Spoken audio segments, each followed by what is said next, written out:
Homelessness is up more than 50%. We claimed it was a state of emergency under Murray almost a decade ago.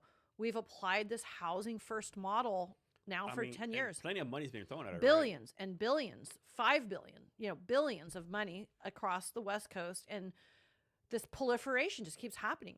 The overdose deaths alone in the last decade is about 30,000 people in the state of Washington. I mean, we're killing people off as fast as we are creating more.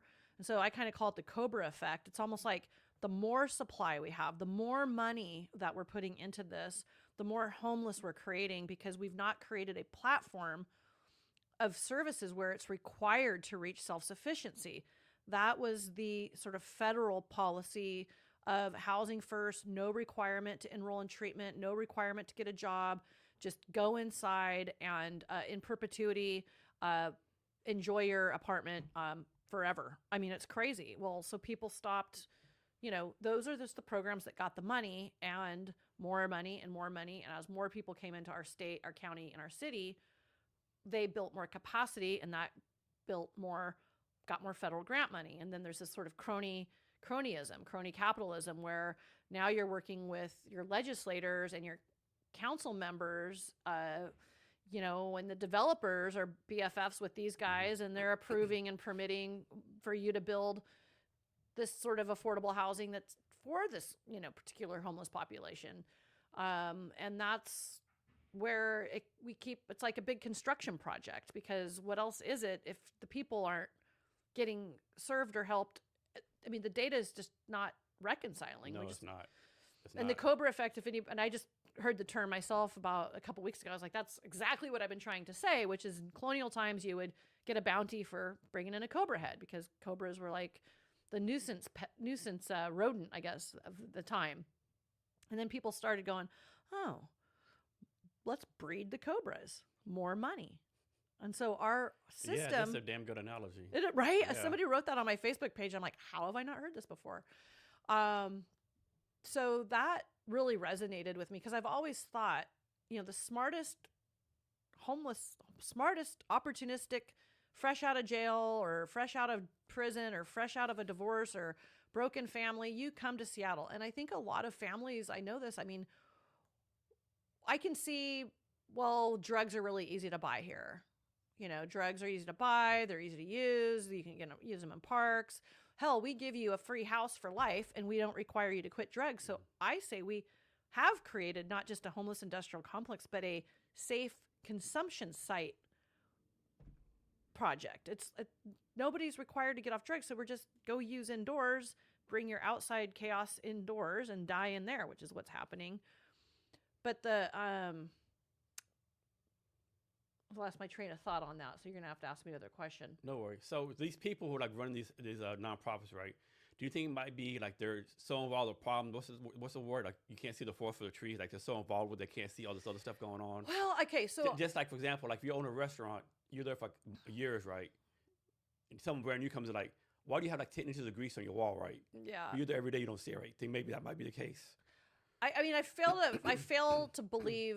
refuse to believe that there's a bunch of people sitting around the corner, around a table going, how do we just keep this thing going? I don't think it's like this intentional corruption in the sense. I think that they're wrapped up into it.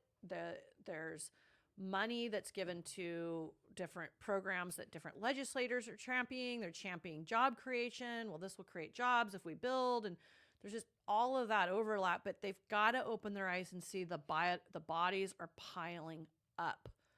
And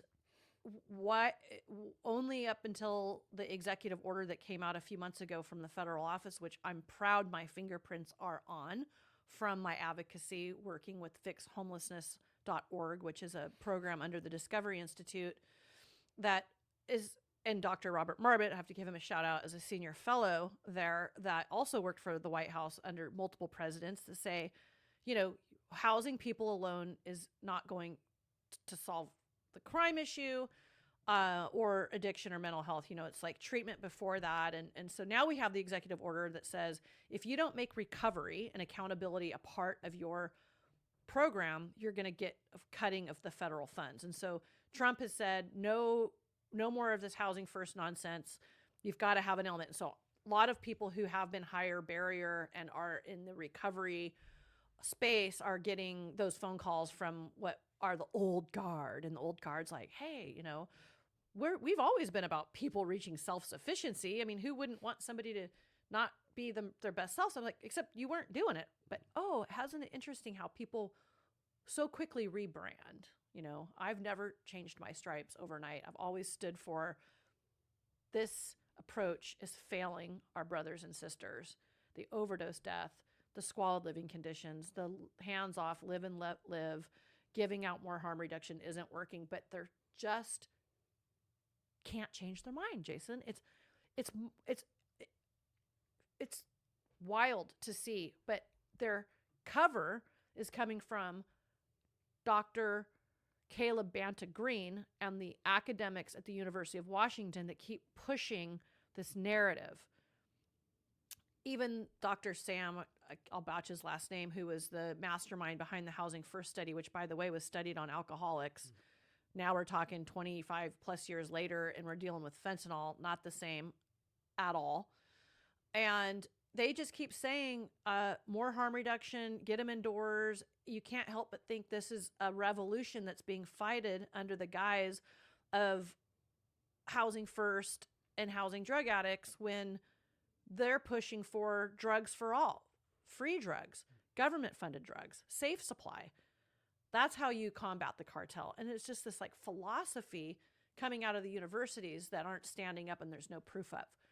And so until there's a bigger voice or what me and my partners, like Jenny Burton and Art Dolan and Tom Wolfe and Grant Denton and these guys build something that shows data that's like, see, we've got this thing over here that we're building privately, and maybe they'll come around, but it feels too big to fight. You do you. We're going to do it our way. So what's your take on this, right? So I'm on TikTok way too much, right? And somebody did a video on there maybe a couple weeks ago, right?